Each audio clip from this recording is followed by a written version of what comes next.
Hello ಸ್ನೇಹಿತರೆ, ಎಲ್ರಿಗೂ ನಮಸ್ಕಾರ. ಈ ವಿಡಿಯೋದಲ್ಲಿ ನಮ್ಮ ವಿಶೇಷ ಅಂತಂದ್ರೆ ನಾಟಿ ಕೋಳಿಗಳಲ್ಲಿ ಆಂಟಿಬಯೋಟಿಕ್ ಔಷಧಿ ಆಗಲಿ ಮತ್ತೆ ಆಂಟಿಬಯೋಟಿಕ್ ಟ್ಯಾಬ್ಲೆಟ್ಸ್ ಆಗಲಿ ಇಲ್ಲ ಮೆಡಿಕೇಶನ್ ಆಗಲಿ ಇಷ್ಟು ದಿನ ಹೇಳಿದ್ವಿ. ಅಂದ್ರೆ 100 ಕೋಳಿ ಮೇಲ್ಗಡೆ ಜಾಸ್ತಿ ಇತ್ತು ಅಂದ್ರೆ ವ್ಯಾಕ್ಸಿನ್ ಆಗಲಿ ಆಂಟಿಬಯೋಟಿಕ್ ಔಷಧಿ ಆಗಲಿ ಎಲ್ಲ ಬೇಕಾಗುತ್ತೆ.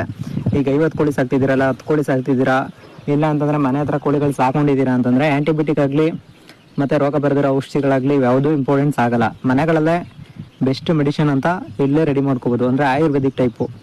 ನಂಬರ್ 1 ಏನಪ್ಪ ಅಂತಂದರೆ ರೋಗ ಬರೋಕ್ಕೂ ಮುಂಚೆನೆ, ಅಂದರೆ ರೋಗ ಬರುತ್ತೆ ಮತ್ತು ರೋಗ ಸಮ್ಟೈಮ್ಸ್ ಅದ್ರಲ್ಲಿ ಕಾಣಿಸ್ತಿದೆ ಅಂತಂದಾಗ ಬೆಲ್ಲದ ನೀರನ್ನ ನೀವು ಕಂಟಿನ್ಯೂ 3 ಡೇಸ್ ಮಡಗೋದ್ರಿಂದ ರೋಗ ಲಕ್ಷಣಗಳು ಕಡಿಮೆ ಆಗುತ್ತೆ. ಮತ್ತು ನಿಮಗೆ ಕಣ್ಣಿನ ಹತ್ರ ಆಗಲಿ ಮತ್ತು ಕಣ್ಣಿನ ಪ್ರಾಬ್ಲಮ್ ಆಗಲಿ ಏನಾದರೂ ಬಂತು ಅಂದರೆ ಅರಿಶಿನ ಪುಡಿ ಮತ್ತು ಉಪ್ಪಿನ ಪುಡಿನ ನೀವು ಕಂಪ್ಲೀಟ್ 3 ಡೇಸ್ ಇಲ್ಲ 4 ಡೇಸ್ ಮಡಗೋದ್ರಿಂದ ಅದು ಕಣ್ಣಿನ ಹತ್ರ ಬರೋ ಸಮಸ್ಯೆಗಳು ಇಲ್ಲ ಅದರೊಳಗಡೆ ಇಟ್ಕೊಂಡು ಅಜ್ಜದಾಗಲಿ ಕಣ್ಣ ಹತ್ರ ಎಲ್ಲಿ ಪ್ರಾಬ್ಲಮ್ ಆಗಿರುತ್ತೆ ಅದನ್ನ ಅವಾಗ ಒಂದು ಸ್ವಲ್ಪ ಕಡಿಮೆ ಆಗುತ್ತೆ. ಅದನ್ನು ಬಿಟ್ಟರೆ ಬೆಳ್ಳುಳ್ಳಿ ಪೇಸ್ಟ್ ಇರೋದ್ರಿಂದ ನಿಮ್ಮ ರೋಗ ಲಕ್ಷಣಗಳು ಕಮ್ಮಿ.